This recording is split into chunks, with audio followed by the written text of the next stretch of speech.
Madeline Cross, 30 years old, CEO of a billion-dollar company, the youngest woman to ever sit at the head of Vantage Global, and the one they never stopped whispering about, not because of what she built, because of how she looked building it.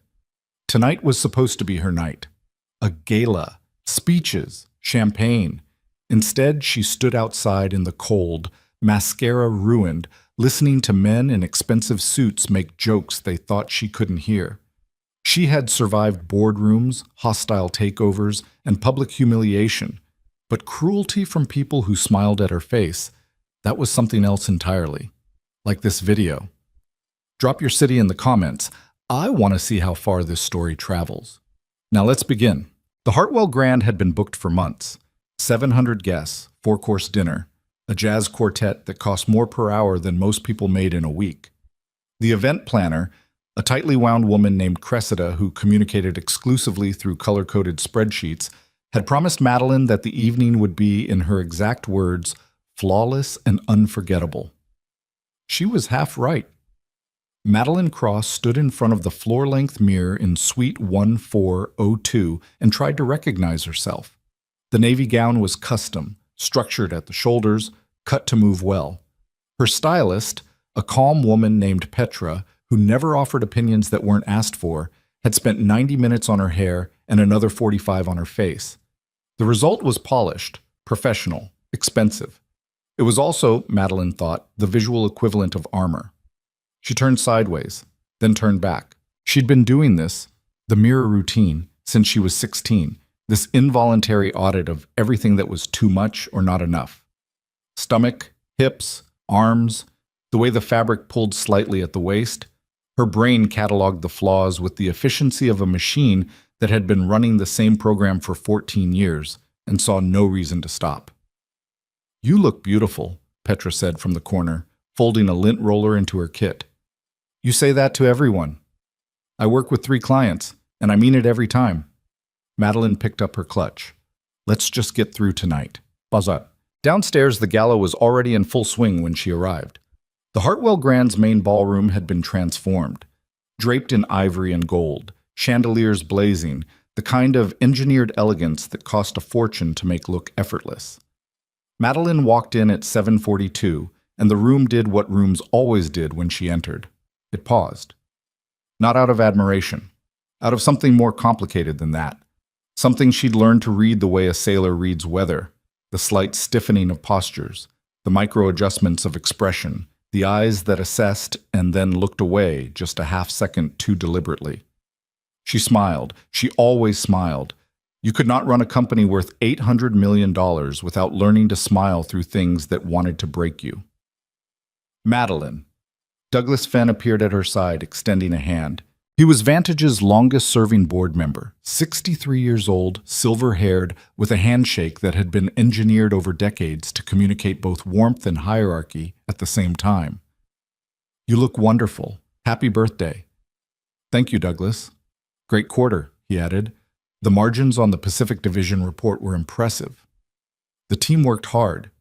He nodded, already looking past her toward someone more interesting. "Enjoy the evening." She collected a glass of sparkling water and navigated the room.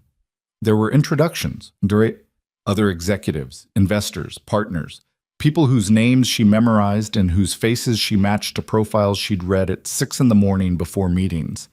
She was good at this part. The management of rooms, the projection of competence.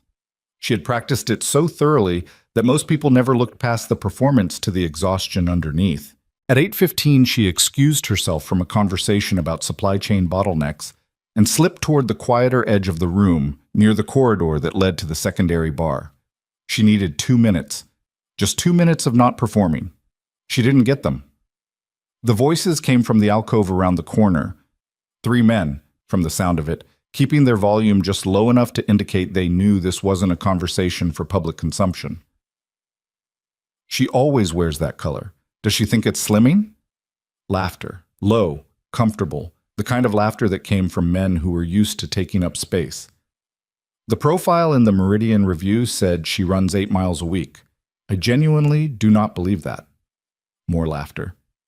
I just think, and I say this professionally, that she's a liability. The optics alone. We're supposed to be presenting a certain image in the international markets, and instead we've got a very capable CEO, said a third voice, drier than the others, in a tone that didn't actually push back so much as create the appearance of pushing back. Capable, sure. But you know what the first thing is that comes up when you search her name? It's not the Pacific Division. It's not the quarterly numbers. It's that piece the gossip site ran about her and the nutritionist. Madeline stood very still. She recognized one of the voices. She was almost certain she did. Martin Greaves, who sat 2 seats to her left at every board meeting, who had voted in favor of her last 2 major acquisitions, who had sent her a handwritten note when Vantage hit its 3rd consecutive record quarter. She would not be certain. She would not let herself be certain. Because certain meant she had to do something with it, and right now she didn't have the capacity. She walked back into the ballroom. She accepted a compliment about her gown from someone whose name she immediately forgot. She ate 4 bites of the first course and moved the rest around the plate with the practiced skill of someone who'd spent years in the company of people who watched what she put in her mouth. She gave the birthday toast that Cressida's team had helped her draft. Warm, self-deprecating at the right moments, forward-looking, appropriately humble. People applauded. By 10:30, she was done. She told her assistant she had an early call. She slipped out through the side entrance, the one that opened to the covered drive where cars idled. The air outside was cool and smelled like rain that hadn't arrived yet. She didn't call the car service right away. She just stood there for a moment on the pavement, in her $700 shoes, holding a clutch that contained her phone and a tube of lipstick she hadn't needed to reapply because she'd eaten almost nothing. The ballroom sounds bled through the walls. Muffled music, muffled laughter, the low thrum of a party continuing perfectly well without her, the optics alone. She started walking. She wasn't dressed for it, and she didn't care. The streets near the Hartwell Grand were the kind that had been meticulously zoned for this. Upscale restaurants, wine bars with frosted glass fronts, boutiques that had been closed since 6 but left their lights on for atmosphere. Her heels clicked on the pavement in a way that felt too loud. Everything felt too loud and also, somehow, too silent. She walked 4 blocks before her feet protested seriously enough to make her slow down. The restaurant appeared almost by accident. Nora's Kitchen, the sign said, hand-lettered in that style that was either genuinely old or deliberately imitating old. Warm yellow light through the windows. Not the calculated warmth of a design dining experience. Just actual warm light from what looked like pendant lamps that were hung by someone who cared more about function than aesthetic. She stood outside for a moment. Through the glass, she could see the inside, maybe 12 tables, half of them occupied at this hour. A chalkboard menu. A counter with glass cases that probably held pie. She was not dressed for this restaurant. She was dressed for the restaurant she'd just left. But she was also standing alone on a sidewalk at 10:45 at night on her birthday, and the alternative was going back to the hotel suite where Petra had left everything neat and quiet and utterly empty. She pushed the door open. Kocha. The woman at the host station was maybe 19, with the slightly distracted energy of someone dividing attention between incoming guests and a group chat on her phone. She looked at Madeline, actually looked at her, just for a fraction of a second, in that way people did, the involuntary assessment, and then said, "Just you tonight? Just me? Corner booth okay? It's quieter. Perfect." The booth was in the back left corner, partially behind a wooden partition that had a trailing plant on top of it. Madeline slid in, set her clutch on the table, and looked at the laminated menu with the focus of someone who needed something concrete to fix their eyes on. She wasn't hungry. She ordered water and a cup of coffee she probably didn't need and the soup of the day, which was potato leek, because she had to order something and that seemed like the least consequential choice. She didn't cry until she was 3 sips into the coffee. Not dramatically. She wasn't a dramatic crier. She'd cried twice at work in 14 years, and both times in bathroom stalls where she'd run the tap to cover the sound. It was more like pressure releasing, eyes filling up before she could stop them. She pressed the back of her wrist to her face and looked at the ceiling and breathed through it, willing herself to stop. The optics alone. She thought about calling someone. She scrolled through her phone as if she might find a person she could call at 10:45 on a Thursday to say, "I just listened to men mock my body at my own birthday party, and I'm sitting in a diner trying not to fall apart. And she found, going through the list, that she didn't have that person. She had contacts. She had colleagues. She had 3 people she'd call in a professional emergency. She didn't have the person you called in a human one. She put the phone face down on the table. Wyatt Turner was trying to figure out how to explain to his 8-year-old daughter why dinner had become significantly more awkward than anticipated without telling the truth, which was that his blind date had looked at him, looked at Ava, and decided that the whole situation was too much to navigate on a Thursday. She left, Ava said. She was matter-of-fact about this, the way she was matter-of-fact about most things. Her mother's same expression, that level, clear-eyed appraisal that saw situations exactly as they were without the noise of wishful thinking layered over them. It was, depending on the moment, either Ava's best quality or her most exhausting one. She had an emergency, Wyatt said. What kind? Work thing. She left her purse. Wyatt looked at the hook on the wall beside the booth. Dana had, in fact, left her small crossbody bag in her haste to extract herself from the situation. It was burgundy. He would have to call the restaurant tomorrow to arrange returning it, which meant calling Dana, which was a call he was not looking forward to. I'll take care of it, he said. Ava looked at him with the expression he privately thought of as the X-ray look, the one that went through whatever story he was trying to tell and examined the machinery underneath. Did she leave because of me? No, absolutely not. Because last time, that was different, and no. Ava, she had a work thing. He held her gaze until she seemed to partially accept this. You okay? I'm fine. She picked up a fry. Are you sad? He considered this with more honesty than he usually allowed himself. Was he sad? He was tired. He'd gotten a babysitter for last Tuesday, and that date had also gone nowhere.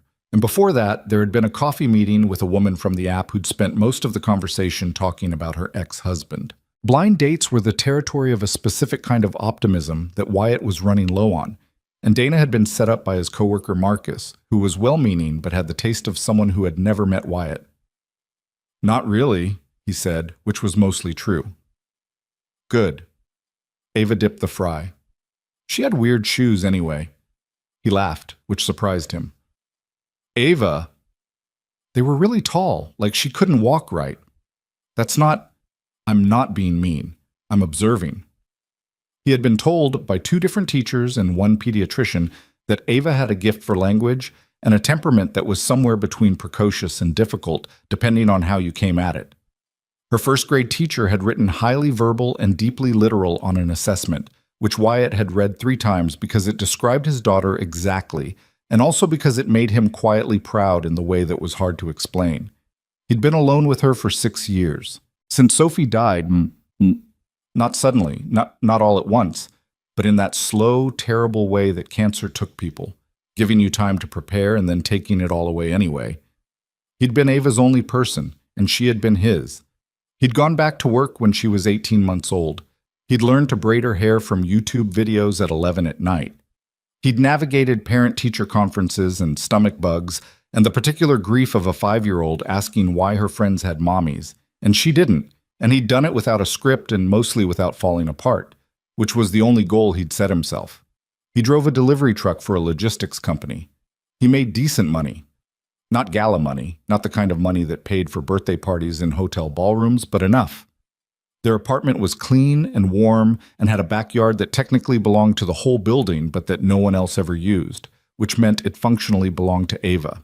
He wasn't bitter about what he didn't have. He'd made his peace with the math of his life. But sometimes, sitting in restaurants after dates left, watching his daughter eat fries with that composed, untroubled face, sometimes the loneliness landed. Dad? Ava's voice shifted. The observing tone replaced by something quieter. She was looking past him, toward the corner of the restaurant. That lady is crying. He turned, keeping it casual. The corner booth, behind the partition. A woman in what was clearly a very expensive dress, coffee in front of her, looking at nothing. Her eyes were wet. She wasn't making noise about it. If anything, she was visibly trying to stop. But in the relatively empty restaurant, it was hard to miss. Don't stare, he said. I wasn't staring, I was looking. Ava set down her fry. She's alone. Lots of people eat alone. On their birthday? He frowned. What? There's a little happy birthday thing on her table. A card or something. Ava craned her neck just slightly. And she's crying. He looked again. A small folded card, Bussy, hotel stationery by the look of it, propped against the salt shaker. He hadn't noticed it. Still, he said, it's not our business. But she's sad. Ava, Dad. She gave him the look, the one that was exactly like Sophie's. She's sad, and she's alone, and it's her birthday. How is that not our business? He sat with this for a moment. He'd raised a kid who thought like this, who saw other people's pain as adjacent to her own in some fundamental way. And he was proud of it, and occasionally it made his life significantly more complicated. What do you want to do? He asked, as if he didn't already know. We should ask her to sit with us. We don't know her. That's fine. She can just sit here. She's probably... Dad, it's her birthday. He exhaled. Then he pushed back his chair. Madeline had gotten the crying mostly under control and was working on being unremarkable when she became aware of a small person standing at the side of her booth. 8, maybe 9 years old, dark braids with small pink hair ties at the ends, a t-shirt that said something cool in block letters, jeans with a grass stain on one knee, looking at her with the completely unfiltered directness that only small children managed. Not rude, exactly, just unmediated. Like the expression on her face hadn't gone through the filter that most adults installed by the time they were 12. Hi, the girl said. Hi. Madeline's voice came out slightly more wrecked than she'd intended. I'm Ava. Madeline. We noticed you were sitting alone. Ava said this with the simplicity of a person who did not consider noticing things to be an invasion of privacy. My dad and I have extra room, if you want to sit with us. Behind her, the father appeared. 30-something, slightly rumpled, the kind of face that looked like it had spent a lot of time outdoors, but not necessarily because it wanted to. He was wearing a plaid button-down that he'd probably put on because it was the nicest thing he owned that didn't require a tie. And he had the expression of a man who was deeply aware that this was an unusual thing to do, but had been persuaded by someone with better arguments. You don't have to, he said immediately. Ava wanted to. We saw the birthday card, and look, I'm sorry, this was probably... It's fine, Madeline said. We don't want to bother you. You're not. She looked at Ava, then at him. Something about the whole situation, the rumpled shirt, the girl with the grass-stained jeans, the absolute absence of any kind of calculation in either of their faces, broke through something she hadn't known she was holding rigid. Yes. Okay, I'll come sit with you. Ava looked satisfied in the way that children look satisfied when the world confirmed their hypothesis. His name was Wyatt Turner, and he worked in logistics, and he was a single dad, and his blind date had left, and he told her the last part with the self-deprecating frankness of someone who had decided that embarrassment was a less expensive currency than performance. She left her purse, Ava offered. Ava. It's true. It's a burgundy purse. She looked at Madeline. She didn't like that I came, or maybe she did and the emergency was real, but I don't think so. You don't have to apologize, Madeline said to Wyatt. I got abandoned at a party tonight, too. Different circumstances, but same result. Birthday party? She laughed, and the laugh surprised her, genuinely surprised her, coming out louder than she intended. Company gala. For my birthday. That I organized. He raised his eyebrows. You organized your own birthday party? That's, when you put it like that, is that a CEO thing? She paused. How did you dress? He said it simply. And the way you walked in. Not, I don't mean that weird. I just drive a truck for a living. You pick up on how people carry themselves. She looked at him. He said it without flattery and without intimidation, just as a plain observation, the way someone would describe weather. She couldn't remember the last time someone had said something true about her without it being a setup for something. It's a CEO thing, she said. Slightly. Did they have bad food at the gala? The food was exceptional, and I ate almost none of it. He slid the basket of fries toward her. She looked at it. Something small and complicated moved through her expression. It's just food, Ava said helpfully. We're not watching. Madeline Cross, youngest female CEO in the country, billionaire, woman who had sat across from senators and managed to not blink, took a fry from the basket. It was, in a way that she could not have explained and would not have tried to, one of the better things she'd eaten in years.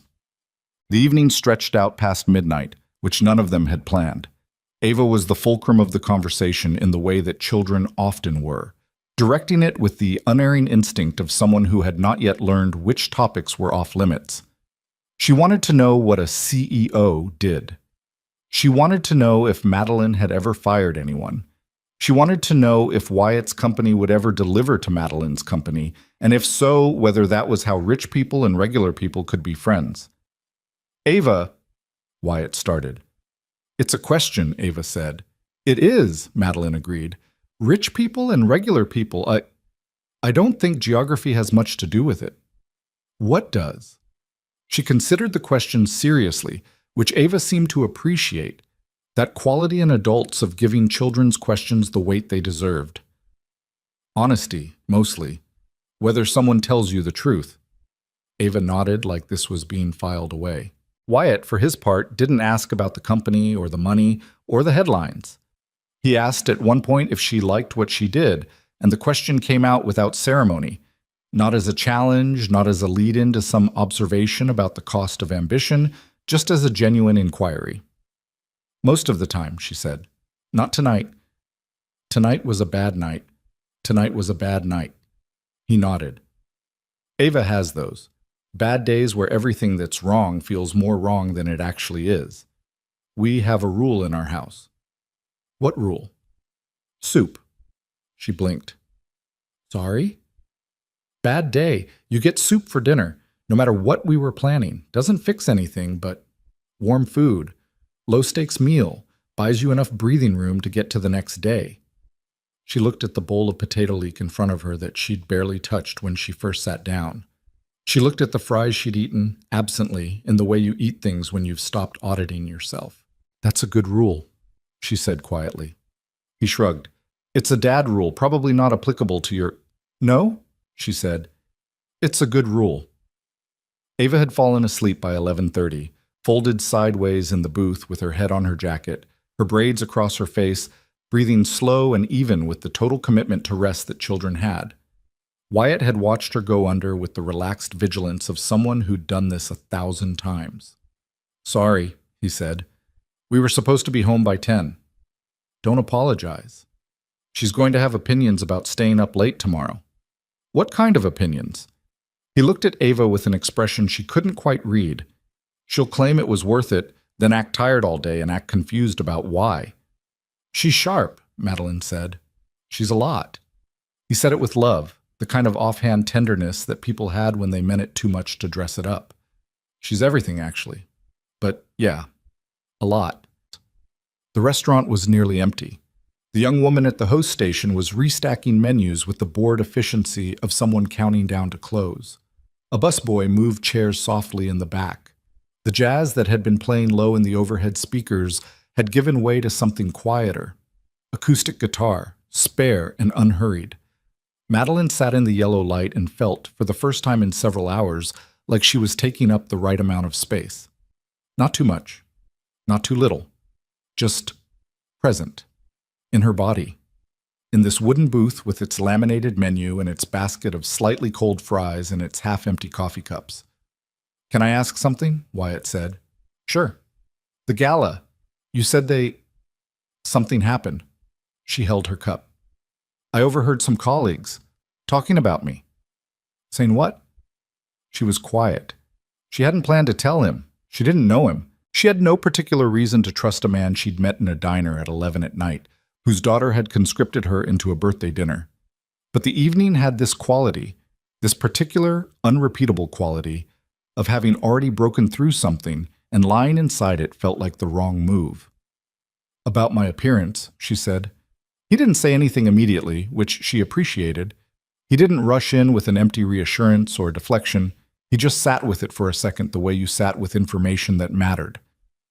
These are people you work with. One of them I've known for 4 years. And they said this at your birthday party. Yes. He exhaled through his nose. Something changed in his expression. Not anger, exactly, but a kind of settling, a jaw setting. I'm sorry, he said, and then, that's a garbage thing for someone to do. She laughed a little, unexpectedly. Yeah. I'm not going to tell you to shake it off or whatever. That's not helpful. I'm sorry that happened. Thank you. She paused. You're the first person who's said that to me tonight. He looked at her. Shouldn't be. No, she agreed. It shouldn't. She called her driver at 1:45.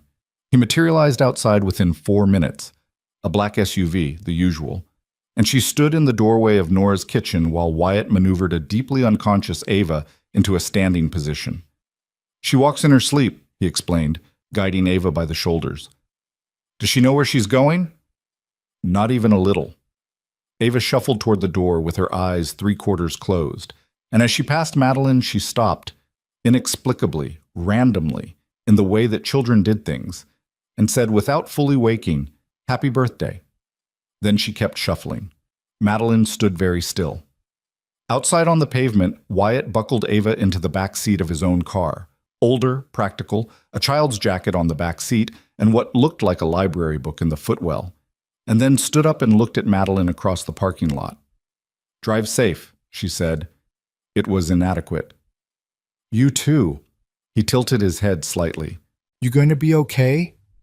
She thought about Suite 1402, the quiet, the neatly folded linens, the complimentary birthday card that the hotel had slipped under her door that morning, signed only from the Hartwell Grand team. She thought about tomorrow's calendar, 8 a.m. investment call, 10 o'clock internal review, lunch that she'd eat alone at her desk. Yeah, she said. I think I might be. He nodded. He got in his car. He drove away. She stood on the pavement in her navy gown and her $700 shoes until the taillights disappeared around the corner. Her driver was watching her with the trained neutrality of someone paid to see everything and comment on nothing. She turned and walked to the SUV. Inside, warm and quiet, she looked at her phone. 16 missed messages. 4 from her assistant, 3 from the PR firm, 2 from Douglas Fenn, which was unusual. Douglas almost never texted. 1 from a number she didn't immediately recognize, which turned out to be the event planner Cressida, checking that she'd arrived home safely. None from Martin Greaves. She put the phone in her clutch. She looked out the window at the passing city, lit storefronts, empty sidewalks, the particular quality of urban nighttime that was neither peaceful nor chaotic, but something in between. Somewhere across this city, a little girl with pink hair ties was being carried or shuffled or guided to bed by a man in a plaid shirt who had, for no reason other than that his daughter asked him to, offered an empty seat to a stranger in a corner booth. She hadn't left them her name. She hadn't offered her card. She hadn't done any of the things she automatically did in professional encounters, the machinery of networking that kicked in before she was even conscious of it. She had just sat there and eaten fries and talked to an 8-year-old about whether honesty was the key to friendship, and let a man she'd known for 2 hours say I'm sorry, and accepted it at face value. It was the strangest birthday she could remember. It was, she realized, as the SUV pulled up to the Hartwell Grand and the doorman moved to open her door. It was the only part of tonight she wasn't going to forget. She went upstairs. She took off the gown. She ordered room service at 1:15 in the morning, the soup of the day, whatever it was. It came up as cream of tomato. She sat on the bed in her hotel robe and ate it while the city burned quietly outside the window, and something that had been knotted up in her chest all evening came loose by degrees. She slept better than she had in months. She didn't know why. She wasn't going to examine it. But when she woke up the next morning and looked in the mirror and did the thing she always did, the inventory, the audit, the familiar accounting of everything that was wrong, she paused. She stood there for a long moment, and then she got dressed without finishing it. She didn't expect to see them again. That was the honest truth of it. Madeline had walked away from Nora's kitchen with no plan, no phone number exchanged, No polite fiction of "we should do this again" that both parties understood meant nothing. It had been one night. A strange, accidental, strangely good night, and she had filed it in the category of things that happened once and were better for staying that way. She had a company to run. She had an 8 a.m. call that Thursday and a 10 o'clock internal review that ran long because it always ran long, and a lunch she ate at her desk while reviewing contract language for an acquisition that had been in negotiation for 11 weeks. She had a life that was overscheduled by design because the alternative, the white space, the unstructured hours, was where the other things lived. So she did not expect to see Wyatt Turner again. She saw him 6 days later in the parking garage of the Meridian Tower, where Vantage Global occupied floors 14 through 22. He was in a delivery uniform, dark navy with the Hartwell Logistics logo on the chest, scanning a barcode on a handcart stacked with equipment boxes. He hadn't seen her yet. She almost kept walking. Almost because the rational move was to keep walking, to preserve the thing as it was, the one good memory from a bad night, uncomplicated by the awkwardness of what came after. Instead, she stopped. "Wyatt!" He looked up. It took a half-second, the recognition catching up to context. Her, here, in this building, not in a corner booth at 11 at night in a party dress. Then his face did the thing it had done in the restaurant. No performance, no calculation, just a plain response to a real thing. "Huh," he said. "Yeah." He looked at the building, looked back at her. 14 floors? 14 through 22. I've delivered here probably 50 times. I've worked here 6 years. They looked at each other in the specific mild absurdity of the moment. He laughed first, not a polished laugh, more like the sound a person made when they'd been surprised into it. "How's Ava?" she asked. Tired all day Friday, acted confused about why. He said it exactly as he'd predicted it. "Did she remember the birthday?" "She remembered you, kept asking if we were going to see you again." He paused, adjusting the handcart slightly. "I told her probably not. People from fancy parties don't usually end up at Nora's kitchen twice." "I wasn't at a fancy party. I was at a fancy party, and then I left." "Fair point." There was a beat. She thought about the 8 things she had on her calendar before noon. She thought about Ava asking if they were going to see her again. "I have 45 minutes today at 12:30, she said. "If Ava's not in school Friday afternoons?" He tilted his head. Are you sure?" "No," she said, which was the most honest answer. "But I'm asking anyway." He considered her for a moment with the same qualities she'd noticed in the restaurant, that unhurried attention that didn't press but didn't look away either. "She gets out at 2:30. Saturday, then. If you're not, Saturday works." He said it before she finished, and she had the impression he hadn't planned to say it that quickly, and he seemed faintly aware of this. "There's a park near our building. Ava likes it. Nothing fancy." "Good," Madeline said. "I don't need fancy." She went upstairs. She had 7 minutes before the 8 o'clock call. She sat at her desk, opened her laptop, and found that the thing lodged in her chest. That low-grade pressure she'd carried so long she'd stopped noticing its weight was, for the moment, slightly lighter. She noticed it. Then she opened the call. The park was not fancy. It had a swing set with one swing that made a metallic complaint on every forward arc, a sandbox that had seen better decades, and a climbing structure that the city had repainted recently in colors that were technically cheerful. The grass was patchy in the way that parks in dense neighborhoods were patchy, loved too hard in some places and neglected in others. Ava went straight for the swings without preamble. Madeline stood at the edge of the park with her hands in the pockets of her jeans. Actual jeans, not the tailored kind she wore to events, just regular jeans and a jacket and shoes that she could actually walk in. She had spent 20 minutes that morning getting dressed and another 5 standing in front of the mirror before catching herself and leaving the room. "She'll do that for a while," Wyatt said, appearing beside her with 2 coffees he'd gone to get from the cart at the corner. He handed her one. "Fair warning." "I don't mind." "You want to sit?" There were benches along the path. They sat. He stretched his legs out in front of him and held his coffee with both hands and looked at Ava with the specific quality of attention that parents had for their children in motion. Not worry exactly, just the constant low frequency of awareness. "Does she know who I am?" Madeline asked. "I mean, Vantage, any of that?" "She knows you're a CEO. She mentioned it 3 times this week, each time with increasing authority." He paused. "She's been telling her class her friend is a CEO." Madeline looked at him. "Her friend?" "Yeah." He glanced sideways at her. "I didn't correct it." She looked back at the swings. Ava had hit her rhythm now, pumping her legs with the focused ambition of a child trying to reach a specific height. Her braids flew back on each upswing. "She's amazing," Madeline said. "She's a lot," Wyatt said again. Then softer, "Yeah, she's amazing." They sat with that for a minute, in the way that people sat with things that were true and didn't need elaboration. "Can I ask you something?" he said. "And you can tell me to mind my own business." "You can ask." "The gala, the colleagues, whatever they said, has that been happening a long time?" She watched Ava.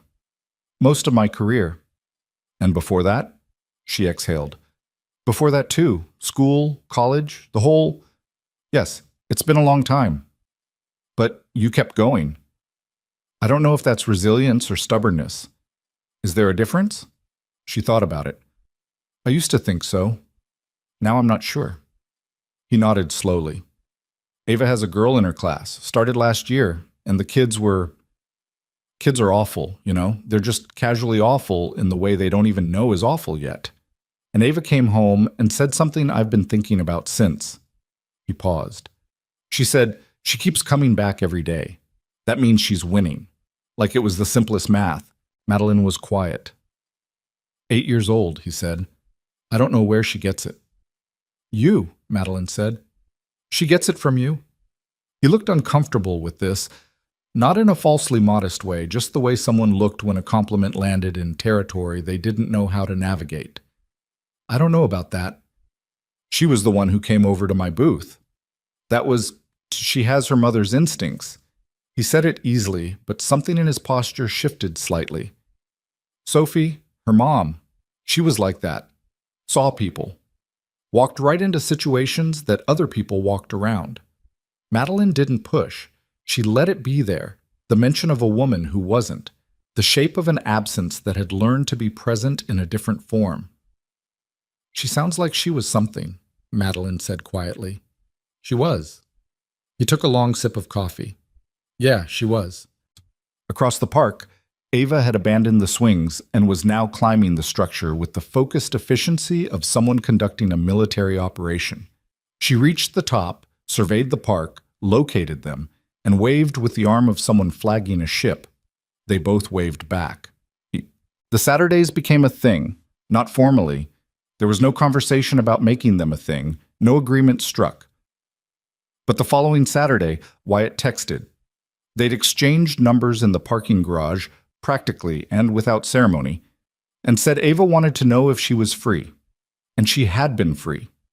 She was always theoretically free on Saturdays. She just usually filled the freedom with work, which was its own kind of not free. She met them at the park again. Then, a week later, at a farmer's market 3 blocks from their apartment that Ava had been lobbying to visit for reasons involving a specific jam vendor. Then, slowly, in the way that things happened when nobody was forcing them, at their apartment itself, for what Wyatt called dinner, and what was actually Ava supervising the making of pasta while providing a running commentary on methodology. "You have to stir it more," Ava said. "I am stirring it," Madeline said. "You're stirring it like someone who's never made pasta." "I have made pasta." Ava considered this. "When?" A pause. "Okay, I've watched someone make pasta." "That doesn't count." Ava took the spoon, demonstrated. "Like this. More pressure." Wyatt, from the doorway where he was leaning against the frame, watching this with the expression of a man fully aware of what he had created, said nothing. His face was doing something she didn't quite have a name for yet.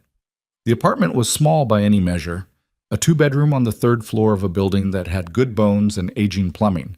a living room that Ava had colonized with a bookshelf, and an ongoing art project involving watercolors and a truly ambitious amount of newspapers spread across the floor. Wyatt's bedroom door was usually half open, and she caught glimpses of it, neat, practical, a work schedule pinned above the desk, a framed photo on the dresser that she didn't look at directly, but that she understood was Sophie. It was a real life in there, not a curated one, not the kind of life that was arranged for the benefit of other people's impressions. Just actual evidence of how three people, two living, one in photographs, had built something together in the available space. Madeline had a penthouse apartment 17 minutes away. It had a rooftop terrace, a chef's kitchen she used to reheat things, and walls she'd paid an interior designer to fill. She had been comfortable there. She had told herself she was comfortable there. Sitting in Wyatt's small kitchen with Ava telling her she was stirring wrong, the difference between comfortable and actually at ease became suddenly, uncomfortably clear. "Why do you always eat at your desk?" Ava asked. "Because I'm usually working." "But you have to eat. You could eat with people." "The people I eat with are usually also working." "That's not eating with people," Ava said, with the confidence of someone who had just solved a problem the adult hadn't recognized as a problem. "That's just happening to be in the same room." Wyatt from the doorway. "She's not wrong." "You're both ganging up on me," Madeline said. "We're not ganging up," Ava said. "We're agreeing." "There's a difference." It wasn't all simple. She'd be lying to herself if she let herself think it was. There were evenings she came to the apartment and felt like a tourist in someone else's life, like she was visiting the version of ordinary that she'd never gotten around to building for herself, and that the visiting was sweet but also carried underneath it a specific kind of grief. The grief of seeing something and knowing you'd missed the on-ramp. She told herself it was friendship. She mostly believed it. Wyatt was careful. Not in a cold way, just in the way of someone who'd already been through the worst thing and had learned to not move fast toward things that mattered. He was easy company, the kind that didn't demand anything from the silences. He had opinions about things, logistics management, youth soccer leagues, whether certain genres of true crime podcast were ethically complicated, and he stated them plainly and without trying to match them to what he thought she wanted to hear. That, she realized, was rarer than it should have been. She spent most of her professional life with people who wanted something from her. Her approval, her budget, her signature on something. Even the people she trusted were people in whose interest it was to be trustworthy. The ecosystem of her career had a kind of transactional gravity that was so pervasive she'd stopped feeling it, the way you stopped feeling air pressure. Wyatt didn't want anything from her, or if he did, she couldn't find the angle, and she'd spent a decade developing an excellent eye for angles. One evening, after Ava had gone to bed, she went down at 8:30 on school nights, an arrangement Wyatt enforced with the gentle inexorability of someone who had learned the consequences of not enforcing it. They sat on the small balcony with the leftover coffee and the city visible in patches between the other buildings. It was mid-October by then, cold enough to need a jacket. "You seem better," he said. "Then what?" "Then the birthday." She wrapped both hands around the mug. "Is that your professional assessment?" "I drive a truck. I don't have professional assessments." He glanced at her. "You just seem less, I don't know, less braced." She thought about how to respond to that.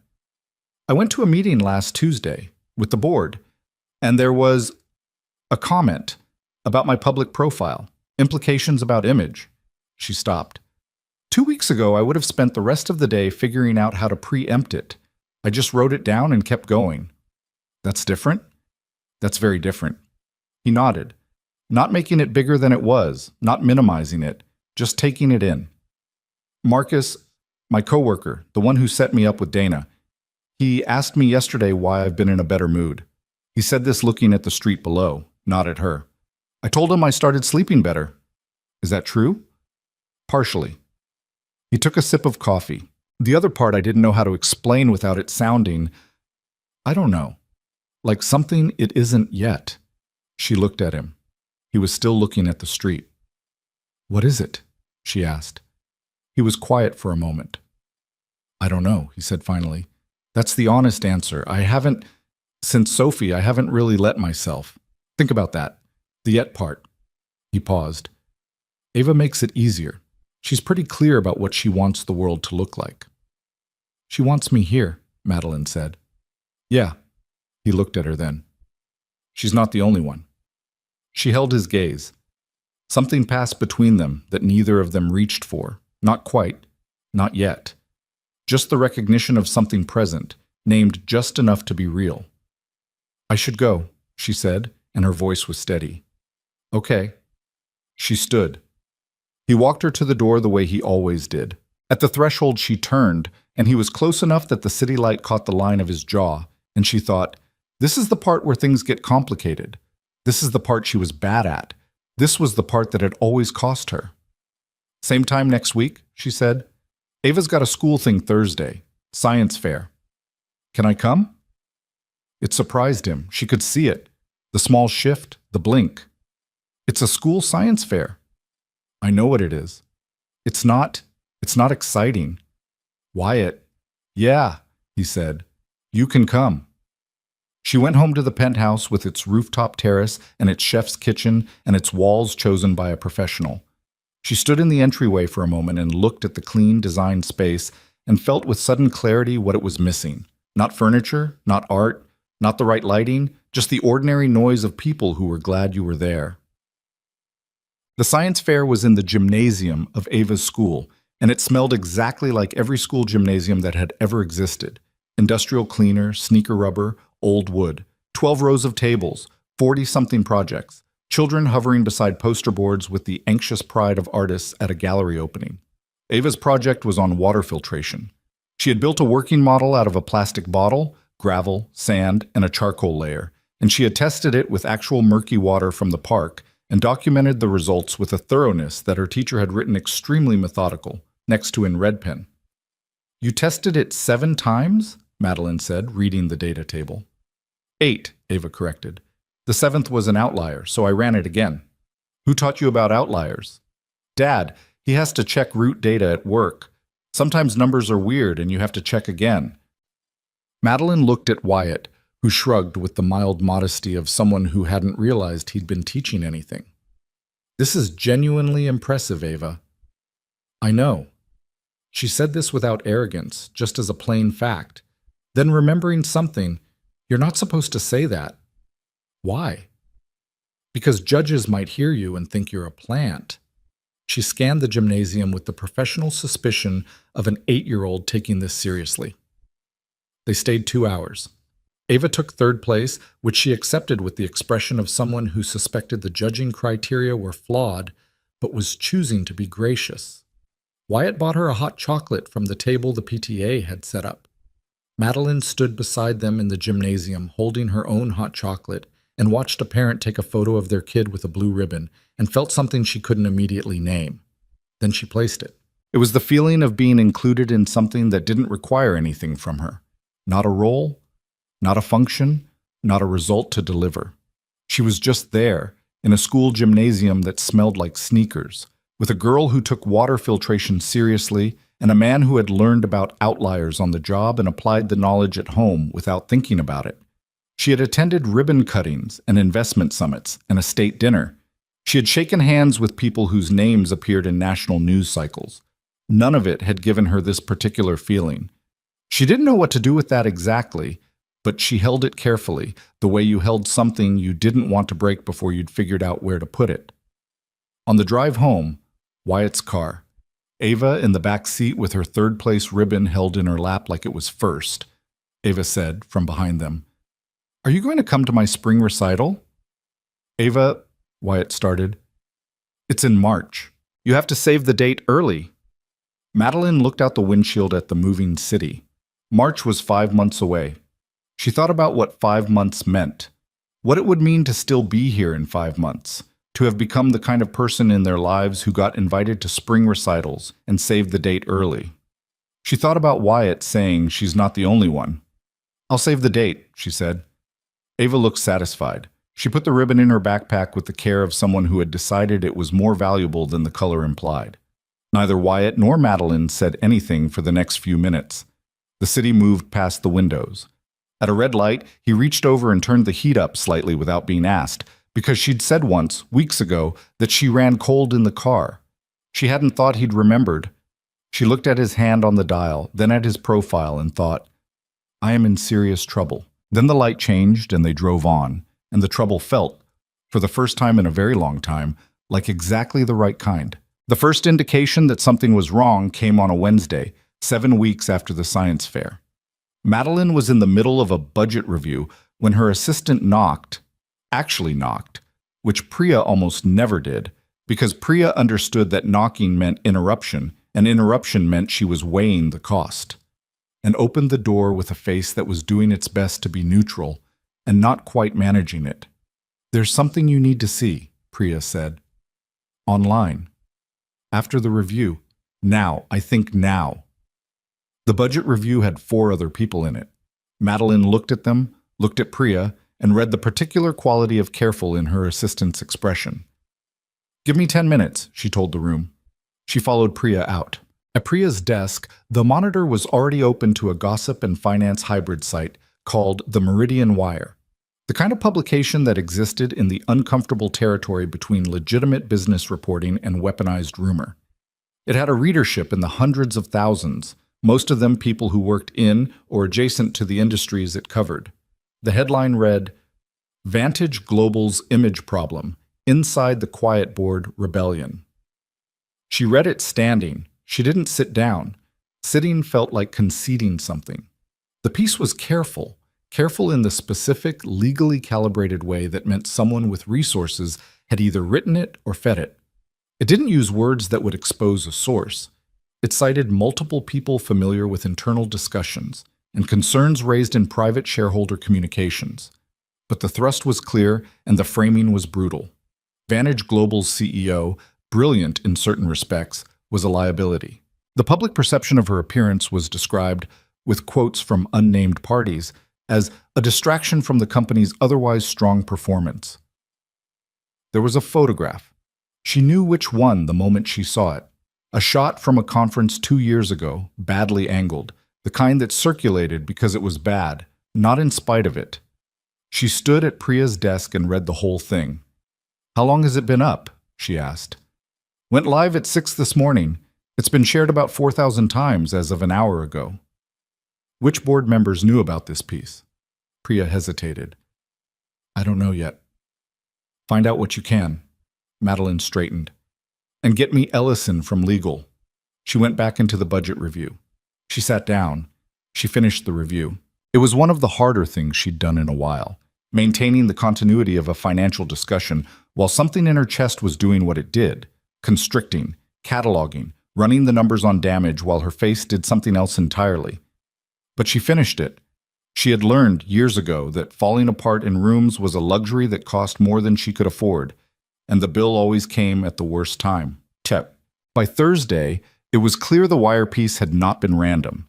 Ellison, who had been Vantage's head of legal for 4 years, and who approached problems with the methodical calm of someone who had professionally assumed the worst and been right enough times to find it restful, laid it out for her at 7:30 in the morning over coffee. Neither of them was actually drinking. 3 things, he said. First, the piece was coordinated. The timing of the social shares, the secondary coverage picking it up, that's not organic. Someone seeded it. Who? Working on that. Second, and this is the part I want you to sit with, the shareholder communications the wire cited. Those aren't public documents. Someone with board-level access leaked internal correspondence. She set her coffee down. That's a breach. Yes. That's a serious breach. Yes. Third, he paused. I've started seeing the language of a proxy campaign. Not formal, not yet. But the framing in this piece, CEO as liability, leadership image as competitive risk, that's the setup narrative for a removal vote. She looked at him. A removal vote needs a majority of the board. It needs enough. And right now, we don't know how many they have. She thought about Douglas Fenn and his warm handshake and his comments about the Pacific Division margins. She thought about Martin Greaves and his handwritten note after the record quarter. She thought about the voice in the alcove at the Hartwell Grand, she's a liability, and the fact that she had never confirmed whether it was Martin and had told herself not to. How long do I have? She asked. The quarterly board meeting is in 19 days. 19 days. She sat with that. Okay. Madeline, I said okay. Let's talk about what we can actually do. God. She didn't tell Wyatt right away. She wasn't sure why. Partly it was habit. She'd spent a decade managing information carefully, keeping the radius of bad news small, because the more people knew about a crisis, the harder it was to control the shape of it. Partly it was something else, something she was less willing to examine. She didn't want to bring it into that apartment, into the kitchen where Ava told her she was stirring wrong, into the Saturday parks and the farmers' markets, and the evenings on the small balcony with the leftover coffee. She wanted one thing that wasn't contaminated by this. So she went to the apartment that Friday evening as planned, and she helped Ava with a book report on a novel about a girl who discovers her grandfather was secretly an astronaut, and she ate the soup Wyatt made, actual soup from a recipe, not a can, a fact Ava announced with the pride of an accomplice. And she sat across the table from them and was, for 2 hours, something other than a CEO in crisis. She did it well. She'd been managing rooms since she was 23. She could manage a dinner table. But Wyatt noticed. He didn't say anything during dinner. He waited until Ava had gone to read and they were doing the thing they'd fallen into without discussing. Clearing the table together, the low-friction division of labor that happened when two people had spent enough evenings in the same kitchen. He handed her a dish. She dried it. He handed her another. Something happened, he said. I'm fine. You're doing the face. She stopped. What face? The one where you're fine. He handed her the last bowl. You've been doing it since you came in. Priya at the front desk probably can't tell. I can. She set the bowl down. Outside the window, the city was doing its evening noise, car horns, someone's music from an open window, the particular hum of a dense neighborhood winding down. There's a situation at work, she said. How bad? Someone's trying to remove me as CEO. He was quiet for a moment, then, who? I don't know exactly. Board members, maybe shareholders they've coordinated with. There was a press piece, a coordinated piece, and the framing is that I'm a liability. She paused. Because of how I look. She said it flatly, because it was a flat fact. She was not going to dress it up. Wyatt put the dish towel down on the counter. He turned to face her fully, and she recognized the quality of his stillness. The same one from the restaurant, from the park, from all the moments when he was deciding how to carry something rather than whether to. They're using your appearance to justify removing you from a company you built. A company I've grown by 300% in 6 years, yes. And the press piece is circulating, and some investors are nervous, and I have 19 days before a board meeting that could end my career. He exhaled through his nose. Then he said something she hadn't expected. What do you want to do? Not, what are you going to do? Not, here's what you should do. What do you want to do? She looked at him. I want to fight. Okay. But I also... She stopped, pressed her lips together. Part of me wants to walk away first, before they can do it to me. So I control the... She gestured vaguely, meaning the ending, the terms, the story they tell. I know, he said. But is that what you actually want? Or is that the version that hurts less on the way out? She didn't answer right away. She looked at the kitchen that was not her kitchen, the slightly too small refrigerator, the rack of mismatched mugs, the drawing Ava had put on the wall with blue painter's tape because Wyatt said she couldn't use real tape. A compromise that satisfied no one, and both of them. The life of two people who kept going. The second one? She said. Yeah, he said. I figured. She looked at him. I don't know how to fight something this big without it costing more than winning is worth. Maybe you don't fight it the normal way. Meaning what? He picked the dish towel back up, folded it, set it on the counter in that absent way he did physical things, without ceremony, just cleanly. You've been managing what they say about you for years, trying to stay ahead of it, redirect it. What if you just stopped? Stopped what? Managing it, and started just being it. She frowned. I know it sounds like a greeting card. I'm not explaining it right. He turned. You told me once that the narrative is always about how you look. What if you just put yourself in front of it, not the CEO, you? Let people see the actual thing instead of what they're constructing. People don't want the actual thing. That's precisely the problem. Some people don't, he said. But you've been building your strategy around the ones who don't. What about the ones who might? She stood there in the kitchen and thought about that. The ones who might. She thought about the employees on the 14th floor who left birthday cards on her desk. Not because they were required to, because they wanted to.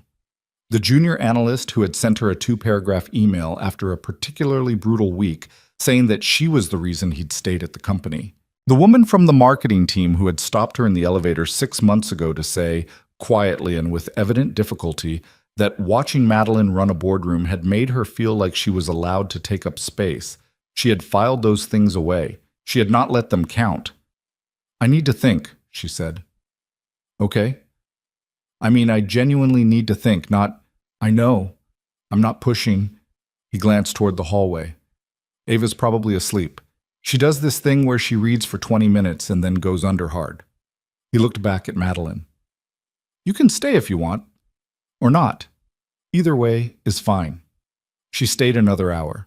She sat on the couch and stared at nothing in particular while he read, one of those small domestic silences that had become strangely necessary to her, the way certain sounds became necessary, the refrigerator hum, the city outside. She wasn't solving anything. But something in the shape of the problem was shifting.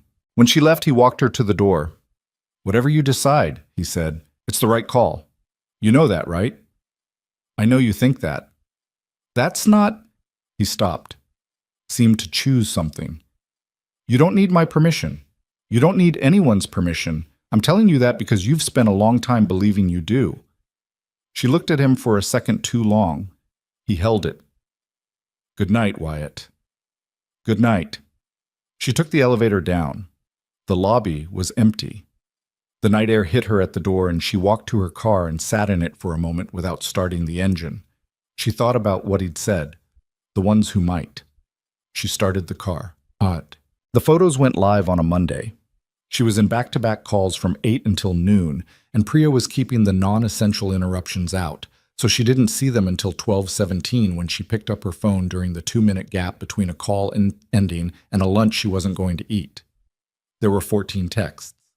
3 missed calls from her PR firm. A voicemail from Douglas Fenn that she could tell from the tone of the preview was going to be careful and diplomatic in the way that covered a lot of ground. The photos were on 2 platforms and had been screenshotted and redistributed to 3 others by the time she was looking at them. Someone, and she didn't know who yet, but Ellison was already working on it, had obtained photographs from 3 different points in her life. One was from a beach trip 7 years ago, pre-Vantage, pre-everything, a private vacation photo that had never been public. One was from a medical appointment. She didn't know how that was possible. She didn't understand yet how that was possible. And one was a photo that was fine on its own, but had been cropped and angled to look as unflattering as possible. And the caption beside it was the kind of language she was not going to repeat even inside her own head. The comments were already accumulating, thousands of them. The way they accumulated these days, fast and cold, and with the particular cruelty of anonymity, people saying things in comment sections that they would never say to a face, because the face made you real, and a face on a screen was just an object you could use. She read maybe 30 comments before she put the phone face down on her desk. Her hands were steady. She noted this clinically, the way you noted something that surprised you. Her hands were steady, and her face was doing the thing it did. The neutral professional mask, the one she could hold for hours if she had to. But underneath, something was moving in the dark, something that had been there since she was 16 and the world started explaining to her that the size of her body was an invitation to comment. Priya knocked and came in. She looked at Madeline. Madeline looked back at her. I need the room for 10 minutes, Madeline said. Of course. Hold everything. Yes. Priya left. Madeline walked to the window, floor to ceiling, the city spread out below in the particular way that height made everything look manageable, which was a lie, but a useful one. She stood at the glass. She breathed. She gave herself 10 minutes to feel the full weight of it. The violation, the humiliation, the cold, specific cruelty of people who had access to her and used it this way. She gave herself the 10 minutes because she had learned that not giving them to herself didn't make the feelings go away. It just made them work underground where she couldn't see them. At minute 9, she thought about resigning. She had thought about it before, in the abstract, the clean exit, the controlled narrative, the choice to leave before being pushed. But this morning, it felt concrete. She could write the statement. She could have Ellison manage the terms. She could walk out of this building in a way that preserved at least the shell of dignity before whatever was coming took even that. At minute 10, she thought about Ava saying, "She keeps coming back every day. That means she's winning." She turned from the window. She called Priya back in. "Get me Ellison, the full communications team, and I want the backup of every financial report I've filed in the last 3 years on my desk by 2 o'clock. She picked up her phone. "And get me the names of the board members I can still reach directly." Priya was already moving. "Done. Anything else?" "Yeah." She looked at the phone in her hand. "There's a shareholder meeting in 12 days. I want to know the exact format. Who speaks, in what order, for how long, and whether outside parties can address the floor." Priya paused. "Outside parties? Just find out the rules." Us. She called Wyatt at 7 that evening. She was still at the office. The city was doing its blue hour thing outside. That specific light that happened between 5:30 and 6 in November. 20 minutes of something almost beautiful before it went dark. "I saw," he said before she got to it. She closed her eyes briefly. "How?" "Marcus showed me. He follows some finance news thing." A pause. "Are you okay?" "I'm working on it." "That's not what I asked." She pressed her fingers against her forehead. "No, I'm not, but I'm going to be." "Madeline, I made a decision today. I'm not resigning." A beat. "Good." The evidence we have on the data manipulation, Ellison thinks it's enough to bring to the regulatory board. If we move on it before the shareholder meeting, we reframe everything. They've been engineering a crisis using falsified metrics. I have the original data. I have the audit trail. She paused. "But I have to move fast and I have to move right. And if it goes wrong, it won't. You don't know that." "No," he said. "But I know you've been running this company for 6 years while people talked about your body instead of your work. I know what you've built. And I know you don't make moves you can't back up." His voice was steady. "So I'm telling you it won't go wrong because you're the one doing it." She sat in her office in the blue hour light and held the phone and did not, despite significant internal pressure, cry. "Ava's asking about you," he said, quieter now. "I told her you had a hard week at work." "What did she say?" He laughed a little. "She said you should come over and we'd have soup." The laugh that came out of Madeline surprised her, genuine, a little broken at the edges, the kind that happened when you'd been holding a lot and something got through. She really has a one-size solution. "It's worked so far." He paused. "Come over Saturday if you can. No pressure, but she'll make the case herself if you give her the chance." "I'll be there Saturday." "Okay." She stayed in the office until 9. She reviewed documents, sent 4 carefully worded emails, had a call with Ellison that ended on something adjacent to cautious optimism. She ate half a sandwich Priya had left on her desk before leaving. She looked at the window in the dark city and felt the weight of what was coming. Not just the board meeting, not just the legal maneuvering, but the larger thing. The exhausting, years-long thing of being a woman whose right to take up space in the world was never finished being challenged. She was tired of it. She had been tired of it for a long time. But tired was not the same as done. She gathered her things. She turned off the office light. In the elevator down, she looked at her reflection in the polished doors. Her face, her body, herself, the whole complicated and non-negotiable fact of her. And she did not look away. She held her own gaze all the way down to the lobby. It was a small thing, but small things, she had been learning lately, were sometimes the ones that held the structure up. Saturday came, and she went. She hadn't slept well in 5 days. That particular kind of not sleeping where you were horizontal and your eyes were closed and your body was doing the technical minimum, but your brain refused to stop running the numbers. She'd gone over the regulatory filing 17 times. She'd had 3 calls with Ellison and 2 with the communications team, and one very uncomfortable call with a shareholder she'd known for 4 years who said, carefully, that he was hearing things he couldn't ignore and that she should prepare herself. She had thanked him. She had hung up. She had stared at the wall for a while. By Saturday morning, she looked like someone who had spent a week at war with her own nervous system, which was exactly what she was. She put on jeans and a sweater and didn't spend more than 4 minutes in front of the mirror, which was progress of a kind. Wyatt opened the door before she knocked. He'd heard the elevator, she figured, or he'd been listening for it. She wasn't sure which possibility was more disarming. He looked at her face and said nothing, which was exactly right. He just stepped back to let her in. From somewhere in the apartment, "She's here!" Ava's voice, already in motion. She appeared from the hallway in the yellow shirt she wore when she was doing something creative. It had 3 different paint stains that had survived multiple washes, carrying a wooden spoon with the authority of someone who had been put in charge of something.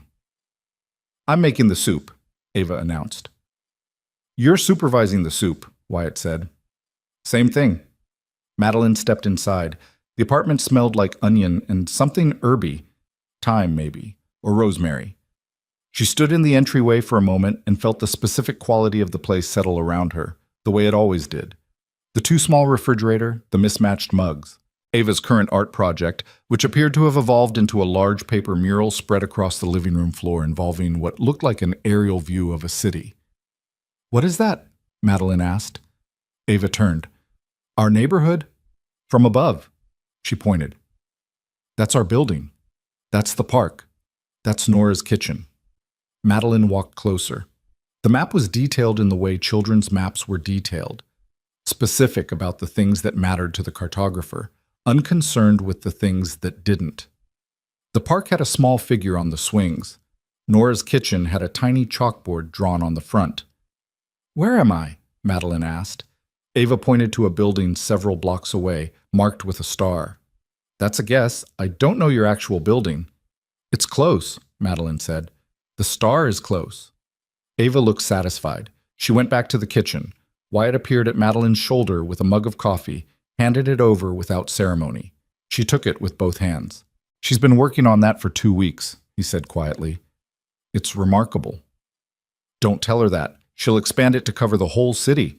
Madeline looked at the map, at the small figure on the swings, at the restaurant with the chalkboard, at the star that was close but not exact, at the thing an 8-year-old had decided was worth documenting, the geography of the people she loved. She didn't trust herself to say anything, so she drank her coffee. The soup helped. She'd stopped being surprised by this.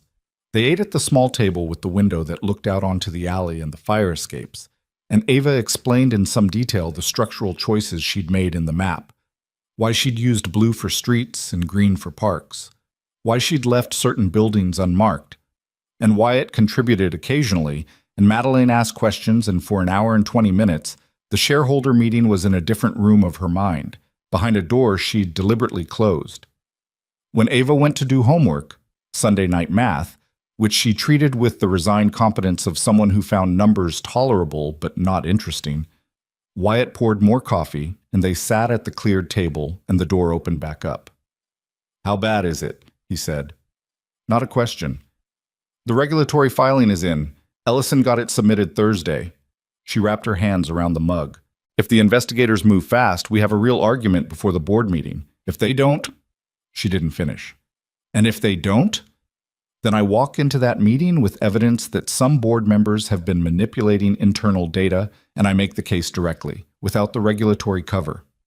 That's riskier." "Yes." "But you're going to do it either way." She looked at him. "Yes." He nodded slowly. "What do you need between now and then?" "To not think about it for approximately the next 3 hours." "That I can do." He leaned back. "Ava's got a thing she wants to show you. Art thing. She's been waiting all week." "She could have shown me when I came in." "She wanted you to eat first. She said, and I'm quoting, that you always look hungry when you arrive." Madeline's mouth pulled sideways. "She's not wrong." "She almost never is, He stood up. "Ava," he called toward the hallway. Bring the sketchbook. The sketchbook was a revelation. Madeline had known Ava was artistic, the mural, the watercolor projects, the general creative occupation of available surfaces. But the sketchbook was different. It was a proper one, the kind with thick cream pages, and it was half full of drawings that had a quality she hadn't expected from an 8-year-old. Observational. Precise in some ways and deliberately loose in others, the way a person drew when they understood that the feeling of a thing was more important than the accuracy. There was one of Wyatt asleep on the couch, rendered with that specific looseness. There was one of the park, the swing set, the patchy grass. There were several pages of just hands, studying hands, practicing hands, the repetitive work of someone learning by looking. And then, near the middle, a page Ava turned past quickly, but not quickly enough. "Wait," Madeline said. "Go back." Ava went back. It was a drawing of Nora's kitchen, the interior, the booths, the pendant lights, and in the corner booth, small but detailed, a figure in a party dress. The face was simplified in the way Ava simplified faces, suggested rather than rendered, but the dress was specific, navy, structured at the shoulders. "You drew this from memory?" Madeline said. "I looked at you for a while before Dad went over." Madeline looked at the drawing. The small figure in the corner booth, the birthday card propped against the salt shaker. The quality of the figure, even simplified, even in pencil, was not lonely exactly, but it was alone, and the distinction was visible. The way a good drawing held the truth of something without explaining it. She cleared her throat. "It's wonderful, Ava." "It's okay," Ava said, with the accurate self-assessment of someone who knew the difference between okay and good and was being honest. "I want to do it better." "You'll get there." "I know." She closed the sketchbook with the particular confidence of a person who had no doubt about the direction they were going, only about the timeline. "Can I show you the one I'm doing of you now?" Madeline blinked. "You're drawing me?" "Not from life, from memory." Ava pulled out a separate loose sheet, still in progress. "I'm trying to get the way you stand right. You stand like—" She tilted her head, looking. "Like you're deciding something." Wyatt made a small sound from across the room. Madeline shot him a look. He raised his hands in a gesture of innocence. "That's—" Madeline looked at the sketch. The proportions were rougher than the sketchbook work. The face was clearly unfinished, the hands not yet detailed, but the posture was right. The spine. The slight forward lean that she'd been told twice by a physical therapist was going to become a problem if she didn't address it and had not yet addressed it. It was her, unmistakably. "You can have it when it's done," Ava said. "If you want." "I want," Madeline said immediately. The board meeting was in 4 days when Ellison called at 6:15 on a Tuesday morning. She was already awake. She'd given up the pretense of sleep at 5 and was at the kitchen island in her penthouse with the city still dark outside, going through documents she'd already gone through twice. "The regulatory board has opened a preliminary inquiry," Ellison said. He had the measured tone of a man who understood that measured was what was needed. "It's not a full investigation yet, but it's formal. It's on record." She absorbed this. "Does it change the timeline?" "It changes the optics at the meeting. It means when you present the data manipulation evidence, you're not asking the shareholders to take your word for it. You're showing them that a regulatory body is already taking it seriously." "That's meaningful." "That's very meaningful." A pause. "Madeline, I want to be clear. This is good news, but the meeting is still going to be hard. I know. There are at least 4 board members who have committed to the removal vote. We believe there are 2 or 3 who are genuinely undecided. Your job in that room is to move those undecideds." "I know how to move a room, Ellison." "I know you do. I also know you've been sleeping approximately 5 hours a night for 10 days. He paused, and she could hear him deciding whether to say the next thing. "Just go in as yourself, not as the version you perform, the actual version." She thought about Wyatt saying, "What if you stopped managing it and started just being it?" "I'll see you Thursday morning," she said. Wednesday night, she went to the apartment. She hadn't planned to. She told herself she needed the evening to prepare, to review, to run the board member profiles one more time and think through the contingencies. She did all of those things, at her desk, in her penthouse, with its clean walls and its professional quiet. Then at 9 o'clock, she texted Wyatt. "Is it too late?" His response came in under a minute. "No, come." She took a car. It was 22 minutes. She'd stopped counting the minutes as precisely as she used to, she noticed. And he had the door open before she knocked, same as last time, same as it had become. The apartment was quieter, Ava asleep, the lights lower, a baseball game on the TV with the sound off, something she found obscurely comforting about that image. "I don't want to talk about tomorrow," she said at the door. "Okay. I just needed—" She stopped. She wasn't sure how to finish that. The sentence didn't have a clean ending. "I know," he said. "Come in." She sat on the couch. He sat on the other end, not close, not far, the comfortable geography they'd established over months of evenings. The silent baseball game moved on the screen, figures in white and blue chasing something she couldn't follow. "She put the map on her bedroom wall," he said after a while. "The neighborhood one." "Where?" "Above her desk. She said it helps her think." Madeline smiled at that, genuinely. "About what?" "I honestly don't know. When Ava says it helps her think, I've learned not to ask for specifics. The answer is always more elaborate than you prepared for." She laughed, and it came out less broken than it had last week. "She's going to do something significant with her life. God help us all when she figures out what it is." He said it with the mixed pride and mild terror of a parent who had been watching a personality assemble itself for 8 years and was only beginning to understand the scale of what they'd built. They were quiet for a while. The city did its night sounds outside. The baseball game ended. She didn't see the score. He turned off the TV. "I want to ask you something," she said. "Okay. If this goes wrong tomorrow, if the vote, if I lose—" She paused. "Does it change anything? Here, this." He turned to look at her. She kept her eyes straight ahead, on the blank television screen, because she wasn't sure she could hold the question and hold his gaze at the same time. "No," he said, simply. "You don't have to—" "Madeline, no, it doesn't change anything." He said it the way he said things that were true, without decoration, without the careful inflation of emotion that people used to make things sound realer than they were. "You're not here because of Vantage Global. You've never been here because of Vantage Global." She pressed her lips together. "Good," she said. "That's good." She didn't go home that night. She fell asleep on the couch somewhere around midnight. She didn't plan to, it just happened, the accumulated deficit of 10 sleepless nights finally collecting. She woke at 5 to the sound of Wyatt's alarm from down the hall, early for his shift. He'd put a blanket over her at some point. She lay still for a minute in the gray pre-dawn, listening to the apartment wake up. The alarm silenced. Footsteps. The particular percussion of a morning routine. The refrigerator opening. The coffee maker. Ava appeared in the hallway in her pajamas at 5:20, saw Madeline, and stopped. "You slept here," she said. "I fell asleep. I didn't mean to." Ava considered this. Then she sat down on the other end of the couch and tucked her feet under her and said, "Are you nervous about today?" Madeline looked at her. "How do you know about today?" "Dad said you have something important at work."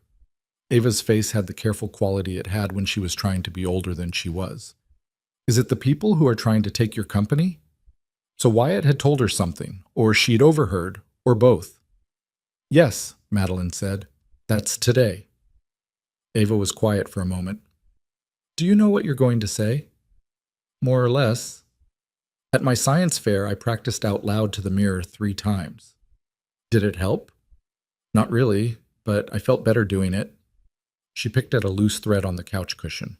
"My teacher says the important thing is to know what you actually believe, because then, even if you forget the words, you still have the thing underneath." Madeline sat with that. The thing underneath. She thought about what she believed. Not the financial case, not the regulatory filing, not the board member profiles. What she actually believed. The thing underneath all of it. She believed the company was better than what was being done to it. She believed the people on the 14th floor deserved someone in the room fighting for the work they'd done. She believed that the men in the alcove at the Hartwell Grand had been wrong, not just cruel, Wrong about what leadership looked like. Wrong about what a company owed its public. Wrong about what the world was allowed to say about a woman's body as the price of her ambition. She'd known all of this, but hearing it in her own head clearly, without the noise, it settled something. "Your teacher's smart," she told Ava. "She's okay," Ava said diplomatically. Wyatt appeared in the hallway in his work uniform, saw them both on the couch, and stopped. Something crossed his face that Madeline couldn't name, but that she held on to anyway, the way you held a thing you wanted to keep. "Coffee's made," he said. "I have to go get ready," Madeline said. She stood, folded the blanket. She picked up her bag from the floor, her keys from the side table where she'd set them without thinking. Ava stood up too, and then she did something she hadn't done before.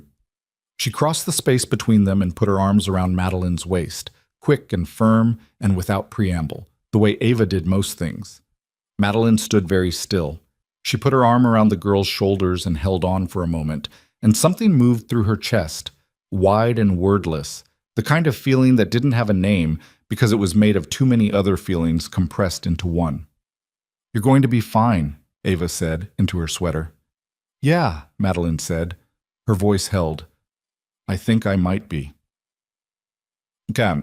The shareholder meeting was in the Meridian Tower's 32nd floor conference center, the big one, with the glass wall and the long table and the chairs arranged for maximum formality. Madeline had been in this room 100 times. She knew the sight lines, the acoustics, the particular way the light came through at mid-morning. She arrived at 8:45 for a 9 o'clock meeting, which meant she was the first one there. She stood at the glass wall and looked at the city below. And she breathed. And she thought about the thing underneath. The room filled slowly. Douglas Fenn arrived at 8:50 and nodded at her. The careful, climate-reading nod of someone who hadn't yet decided how to arrange his face around what was coming. Martin Greaves came in with 2 other board members she'd placed on the opposition side, and she looked at him directly, and he looked back and neither of them said anything, which told her everything about whether her guess in the alcove had been right. The shareholder representatives, the legal observers. Ellison, who took a seat along the side wall with the organized calm of a man who had done everything he could do and was now in the watching phase. At 9:02, Douglas called the meeting to order. She let the procedural opening run. She sat at her place at the table with her hands folded and her face doing the thing it did.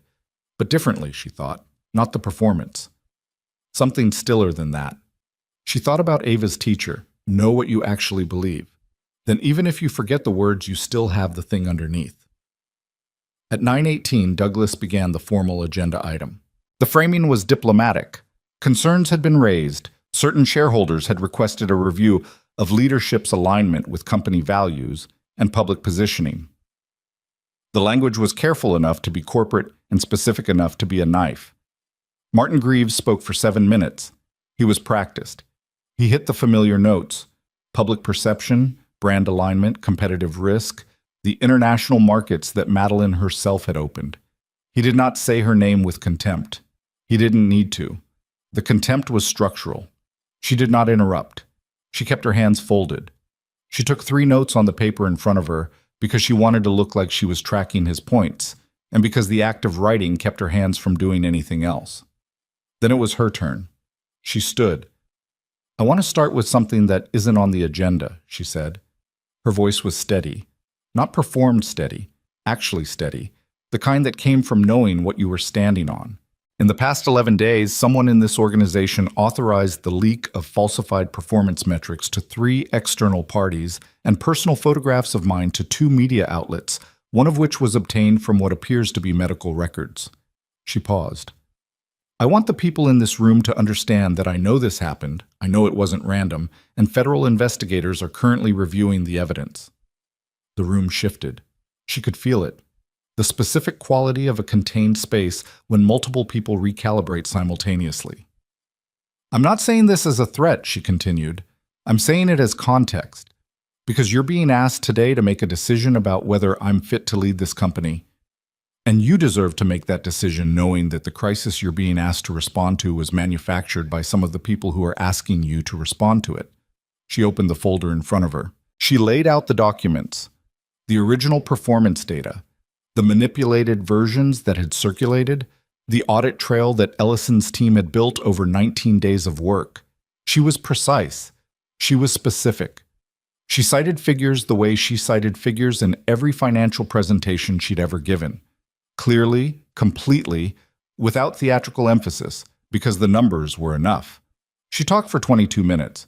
She covered the actual performance record, the 300% growth, the international expansion, the employee retention rates, the very metrics that had been selectively deployed against her.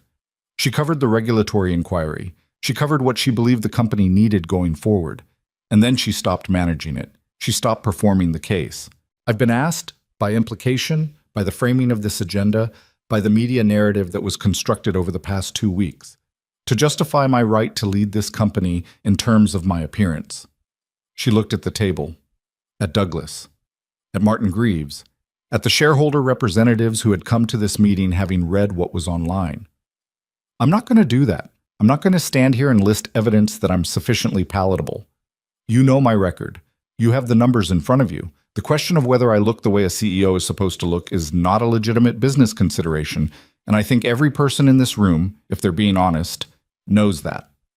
She sat down. The room was very quiet for a moment. Then the door at the back opened. She didn't see who it was immediately. She was facing the glass wall, the city beyond it. She heard the sound of the door, and then she heard Douglas say with controlled surprise, "Excuse me, this is a closed shareholder session." "I know," said Wyatt's voice. "I'm sorry, I have something to say." She turned. He was standing at the back of the room in his work uniform, the Hartwell Logistics logo on the chest. He had a lanyard with a building visitor's badge that meant he'd gone through the desk downstairs. He looked exactly like what he was, a man who drove a truck for a living and had no business in a 32nd floor shareholder meeting and knew it. "This is not," Martin began. "1 minute," Wyatt said. Not loud, but with the particular quality of voice that didn't need volume because it knew what it was saying. "That's all I'm asking." Douglas looked at Madeline. She had no expression for this moment because she hadn't prepared for this moment. She had no idea he was coming. She had no idea he'd even considered coming. "1 minute," Douglas said. Wyatt walked to the front of the room. He didn't look at the board members or the legal observers.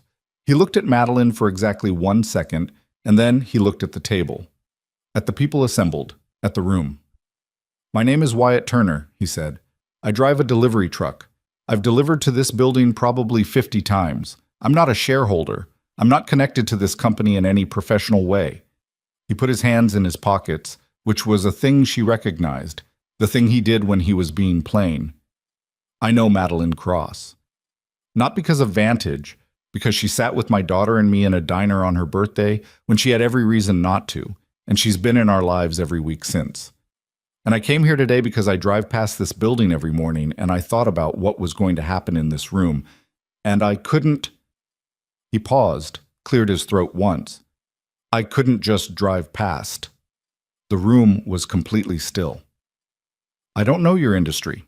I don't know the numbers. What I know is the person. I've watched her sit with an 8-year-old and treat every question like it mattered. I've seen her fight for something she built from nothing while people talked about her body instead of her work. I've seen her, on the worst week of her professional life, show up still, just keep showing up." He looked around the table. "Whatever you decide today, you should decide it knowing that. The woman in the headlines, the liability, the image problem, that's not the person I know. The person I know has more integrity in how she moves through a hard week than most people manage in a good year." He stopped. He'd gone maybe a minute and a half. He looked at Madeline one more time, briefly, with the plain directness of a person who had said exactly what he meant and was not going to dress it up. Then he nodded at Douglas and walked back out the door. The room held the silence he left. She looked at the table in front of her. She pressed her fingertips against the wood, just for a second, just to feel something solid. Then she looked up. The 2 undecided board members she'd been tracking were not looking at Martin Greaves. They were looking at her. The vote was still an hour away. There was still procedure to run, discussion to be had, the formal machinery of a governance process to grind through. None of it was going to be easy. She wasn't going to walk out of this room having won anything without the remainder of that hour being the hardest sustained argument of her professional life. But something had shifted in the room, and she could feel it. The quality of the air was different. She straightened in her chair. She asked for the floor. The vote was 11-4. Ellison told her the final count in the hallway outside the conference center, in a voice that had shed its professional careful and arrived at something closer to human relief. She stood in the corridor with its corporate carpet and its recessed lighting and its framed photographs of Vantage's milestones lining the wall, buildings, ribbon cuttings, handshakes, the visual record of 6 years. And she listened to him say 11-4, and she nodded, and she said thank you, and she did not fall apart. She waited until she was in the elevator with the doors closed. Then she pressed her back against the wall and breathed, long and unsteady, the kind of breathing that happens when you've been holding something so tightly for so long that releasing it is almost painful. Her eyes were wet. She let them be wet.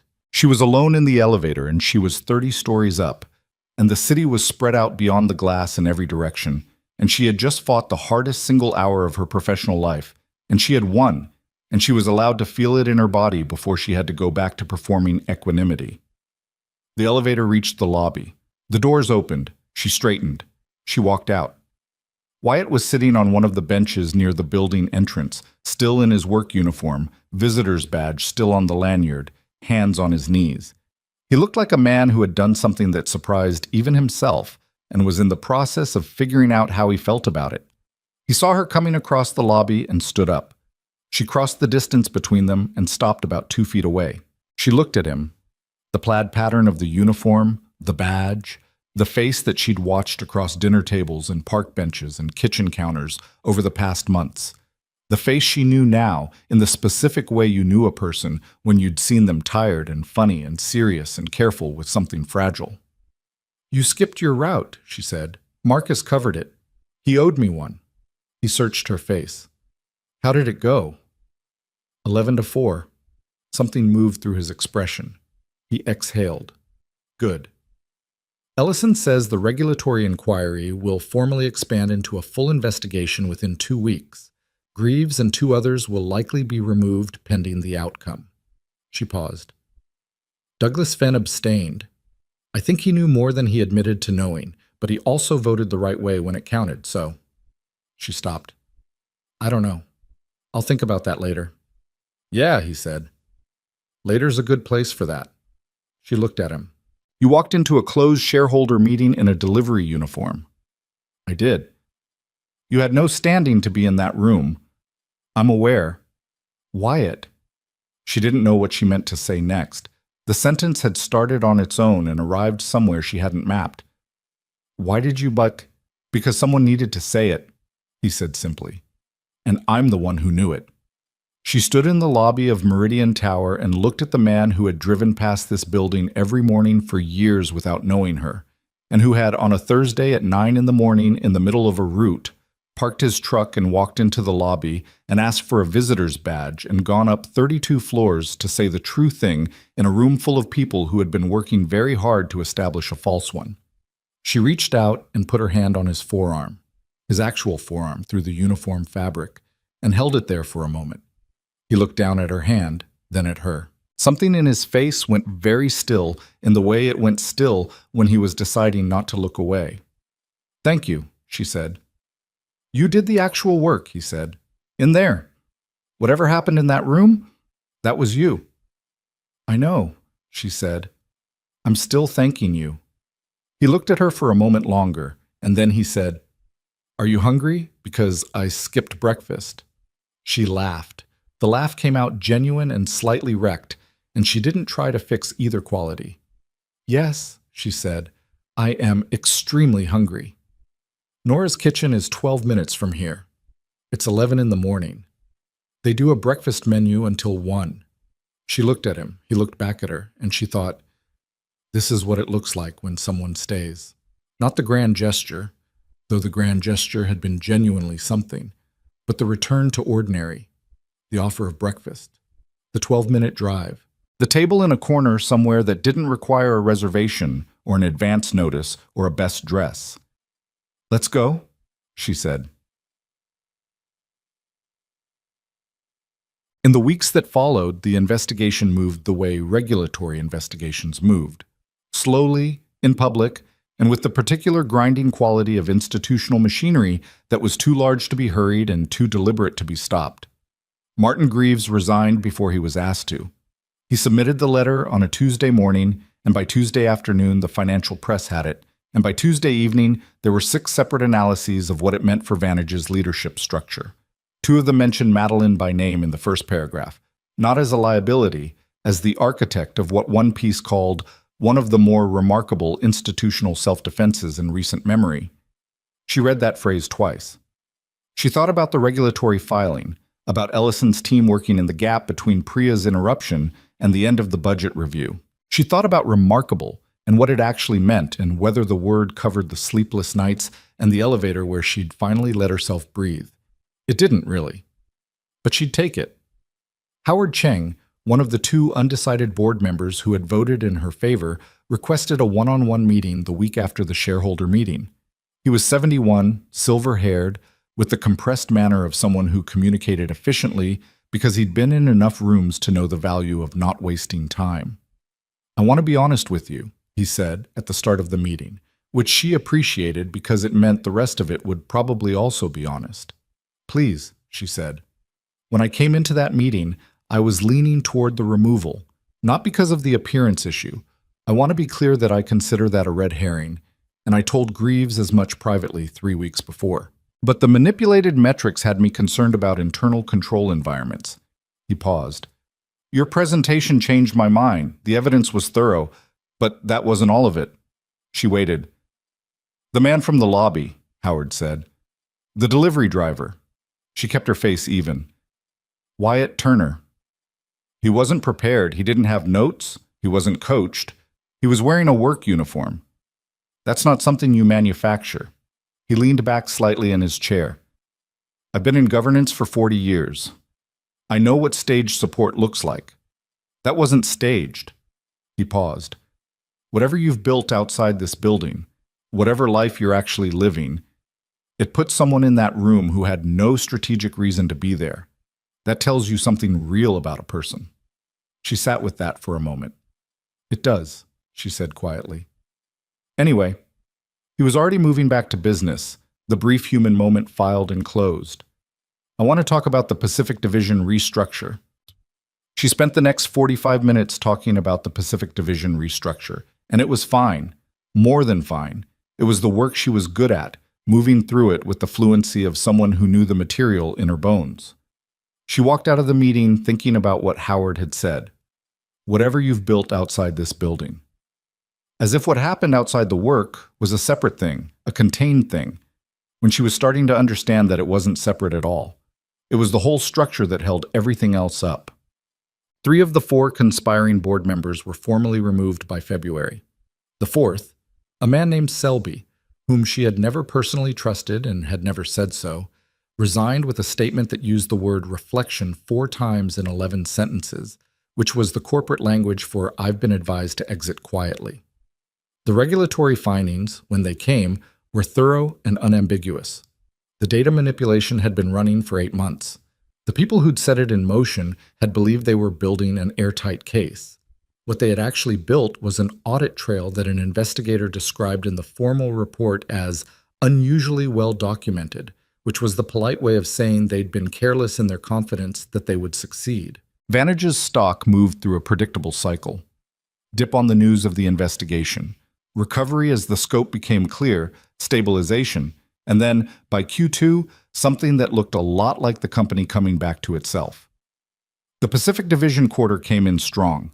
The international partnership that Madeline had been cultivating for 2 years, the one that had been cited by the opposition as a risk area, closed in March and generated a coverage piece in a serious business publication with a photograph that was not the bad-angled conference shot. In this one, she was sitting at a table looking at someone across from her, head slightly tilted, mid-thought. She looked like someone doing her job. She looked like a person. She kept the article. She didn't tell anyone she kept it. She put it in the drawer of her desk at home, not the work desk at Vantage, but the one in her penthouse where she did the other thinking. She wasn't sure why she kept it. Maybe because it was the first piece of press coverage in 4 years that she'd read. start to finish without bracing. Ava's spring recital was in March, as promised, and Madeline had saved the date in October as promised. And she was in the third row of the school's small auditorium on a Thursday evening, with Wyatt beside her, watching 22 children attempt a choreographed number that their teacher had clearly designed with extreme optimism about the coordination of 8-year-olds. Ava was in the second row of children. She had been practicing for 6 weeks. She had practiced at home in the living room while Wyatt watched from the couch, with the expression of a parent absorbing something deeply important about their child's relationship to rhythm. Ava danced with the focused commitment of someone who had made a decision and was executing it. Not gracefully exactly, but with a conviction that somehow made graceful beside the point. When the number ended, Ava found them in the audience with her eyes before she'd even stopped clapping for herself. That look, the quick scan and then the landing, the face that changed when it found the people, hit Madeline somewhere central, somewhere she'd stopped expecting to be hit. "She saw you," Wyatt said quietly. "I saw her see me." She practiced that section 17 times last week. He was looking at the stage, at his daughter in her recital dress, at the absolute lack of embarrassment in her face about the fact that she'd looked for them. She said she wanted to make sure she didn't mess up the part you'd see. Madeline looked at the side of his face. He was smiling, the private kind, the one that wasn't for an audience. She had cataloged this expression over months of evenings without letting herself name why she cataloged it. "Wyatt," she said. I need to tell you something." He turned to look at her. The auditorium was filling with post-recital noise, parents standing, children running, the organized chaos of a school event reaching its end. "Not here," she said, "but tonight." Something in his expression went carefully still, not alarmed, just attending. "Okay," he said. They put Ava to bed at 9:15, which took 40 minutes because Ava had the post-performance energy of someone whose nervous system had been informed that the stakes were high and was now working through the surplus. She needed water and a conversation about whether she'd done the third section correctly, and Wyatt's assessment of the performance rendered honestly and not just kindly, which he gave in the patient-specific way he had for the things that mattered to her. By the time her light was off, they were both slightly wrung out in the good way of an evening that had been full. They ended up on the balcony. November had been coats necessary. March was almost not. The city was doing its late evening sound. He'd brought coffee she hadn't asked for because he'd learned she'd want it, the same way he'd learned she ran cold in the car and turned the heat up without being asked. She held the mug and looked at the city. "I've been thinking about moving," she said. He didn't say anything immediately. "Not far. I looked at a building on Carmichael Street. 12-minute walk from here." She paused. "It's still bigger than this apartment. I'm not suggesting anything about the arrangement of anyone's life. I just want to be closer, to the park, to Nora's, to—" She stopped, looked at her coffee. "To you, both of you. I want to be close." The city noise filled the silence for a moment. "Carmichael Street," he said, "the building with the dark green awning, 7 stories. I know the one." A pause. "They have good light on the west side in the evenings." She looked at him. "You know the building. I drive that block 3 times a week." He looked at his own coffee. Something in his face had moved, not dramatically, just the subtle reconfiguration of a person absorbing something that mattered. 12-minute walk. "Yes." "Madeline." He looked at her. Just looked at her, the same way he'd looked in the lobby of Meridian Tower, and in the kitchen after dinner, and in the parking garage of her building on an ordinary Tuesday. The plain, unhurried attention that saw what was there. "I've been in love with you since approximately the science fair." She blinked. "I didn't say anything because I didn't know how to say it in a way that wasn't—" He shook his head slightly. "I drive a truck. You run a company. I wasn't sure what you needed me to be, and I didn't want to complicate the thing by making it about what I wanted it to be." She looked at him. "Wyatt, you walked into a closed shareholder meeting. That was different." "How was that different?" "Because that was for you. This is—" He stopped. "This is me telling you something that changes things. and I wasn't sure you wanted things to change." She put her coffee down on the balcony railing. She turned to face him properly, not the profile view of two people looking at the same city, but actually face to face in the small space of the balcony with the evening behind them both. "I moved my entire life by 12 minutes, she said. "I've been eating dinner at this table 3 times a week for 5 months. I came here the night before the biggest professional fight of my life because it was the only place that felt—" She stopped, started again. "I have a rooftop terrace I've used twice. I have a chef's kitchen I heat things up in. I have walls a professional chose for me. And the place that feels like mine is here. This apartment, this table." She paused. "You?" He looked at her with that stillness that wasn't passivity. It was the stillness of someone who was fully in the moment and had decided to stay there. "The science fair?" she said. "Really?" "The water filtration thing." He said it simply. "The outliers." You looked at her like she'd said something important, which she had, but most adults don't. He stopped. "Yeah, the science fair." She laughed. He laughed. It wasn't a romantic movie laugh. It was the kind that happened between people who knew each other well enough for the thing to be genuinely funny. "I'm not easy," she said. "I want to say that clearly. I work too much and I have a complicated relationship with most of my own feelings, and I spent the first 30 years of my life believing that the way I look was the most important fact about me." "I know," he said. "I'm working on the last one. The other 2 are probably structural. I drive a truck and I have an 8-year-old who will absolutely have opinions about your moving 12 minutes away." He said this seriously. "Strong opinions, probably in writing. I'm counting on it." He reached over and took her hand, not dramatically, just took it, the same way he'd turned up the heat in the car without asking. Simple, certain. The gesture of someone who had decided and was no longer waiting. She held his hand on the balcony railing with the city spread out below them and thought, this is not a perfect story. This is 2 people who are tired in different ways, who have made different kinds of losses and carried them differently, who found each other by accident in a corner booth and built something out of Saturday parks and farmers markets and bowls of soup on bad days. This is not the story she would have written for herself at 25, back when she still thought the story was about proving something. It was better than that story, in the way that real things were better than planned things, messier, less photogenic, but solid in a way that held your weight. Her 31st birthday was in October. She had told Wyatt in September that she didn't want anything. He had received this information with the expression of a man who understood that "I don't want anything and I want something I'm not used to having" were often the same statement. She had moved to Carmichael Street in June.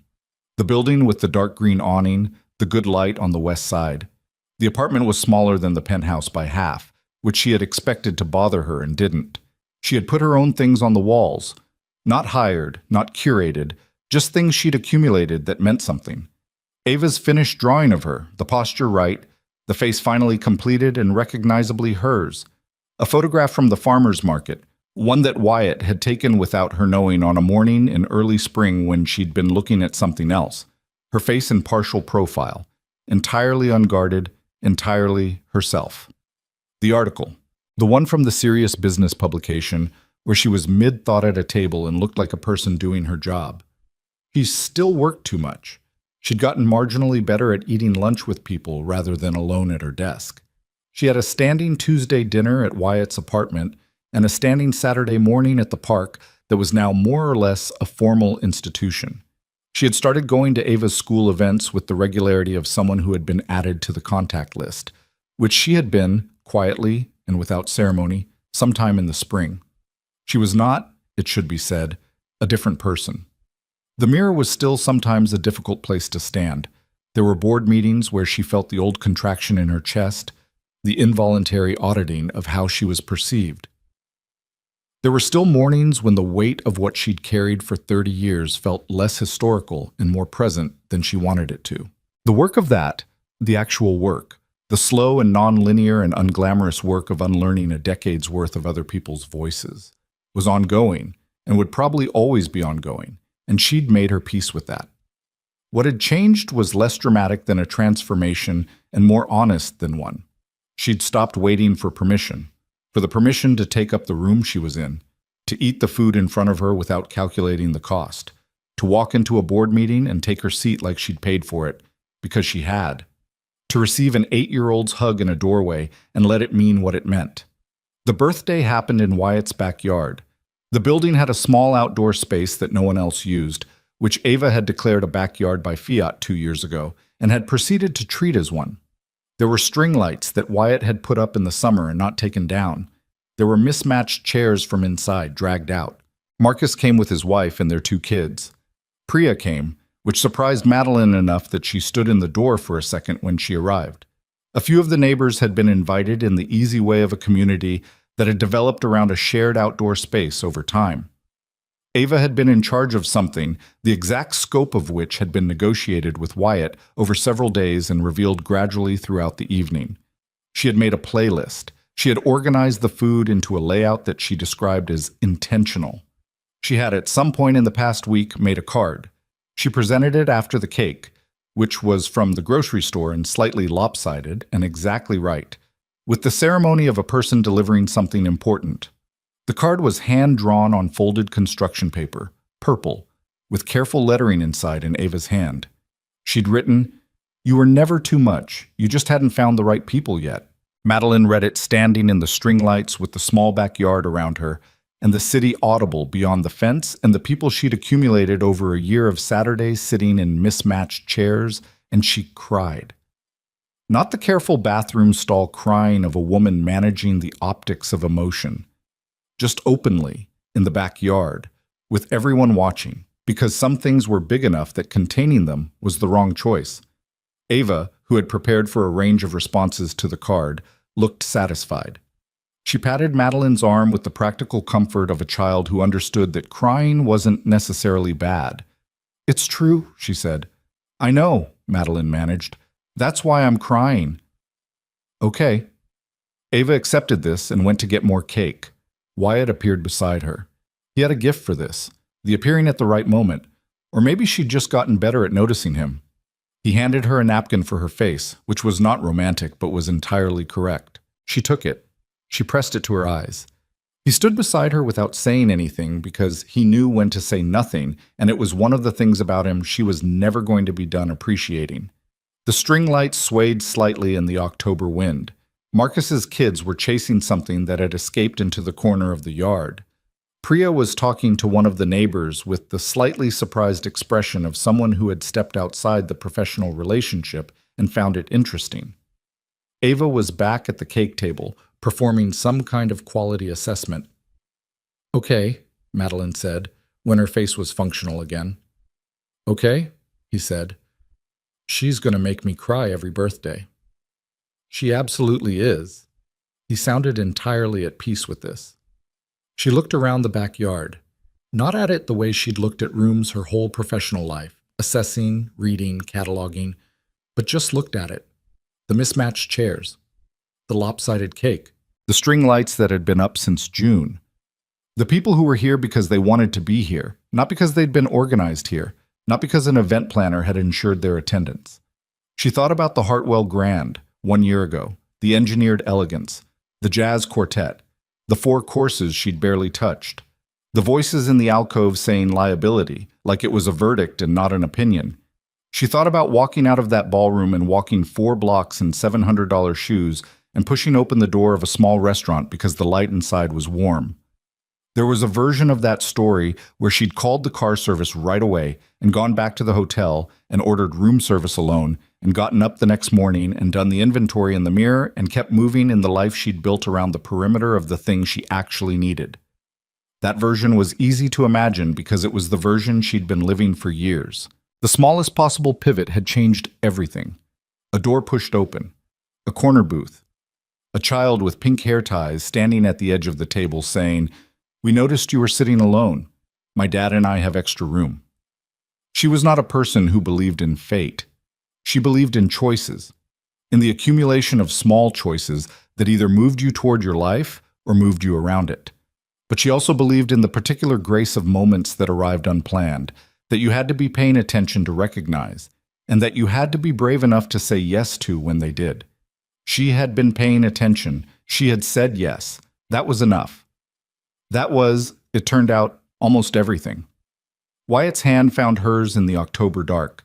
She folded her fingers into his and held on, and didn't say anything because there wasn't anything to say that the holding didn't already cover. There are things you spend years believing about yourself that other people can't argue you out of. Nobody can talk you into worthiness. Nobody can convince you from the outside that you are allowed to be exactly as you are, the size of you, the mess of you, the complicated specific fact of you, and have that mean something good instead of something that needs managing.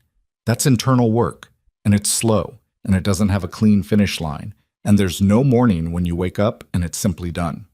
But there are people who make the work possible, people who sit across from you at a table and don't make you feel like you're too much.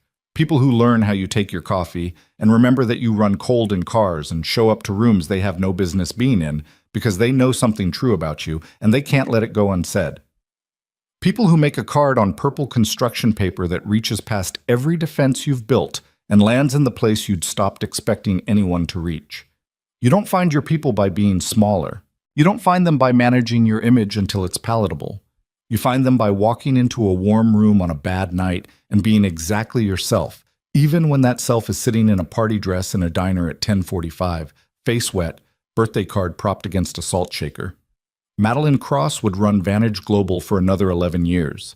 She would make decisions that didn't all work out. She would have quarters that were hard and years that were harder, and she would sit across tables from people who looked at her and still saw the liability before they saw the leader. She would do the mirror work slowly on the days she had capacity, and she would not do it on the days she didn't. And she would eventually, not all at once, not permanently, but more often than not, reach the end of the inventory and stop before it was finished, because the inventory was not the point. She would watch Ava turn 9 and then 10, and then impossibly 11, watching the person she was becoming with the specific attention she'd learned from Wyatt, the unhurried kind, the kind that didn't project or redirect, just witnessed. Ava finished the neighborhood map and started a new one. The new one covered the whole city. In the center of it, drawn carefully and then outlined twice, was a small green square, the backyard, labeled, in Ava's precise hand, Home, all three of us. She put that one above her desk at Carmichael Street, next to the photograph from the farmer's market.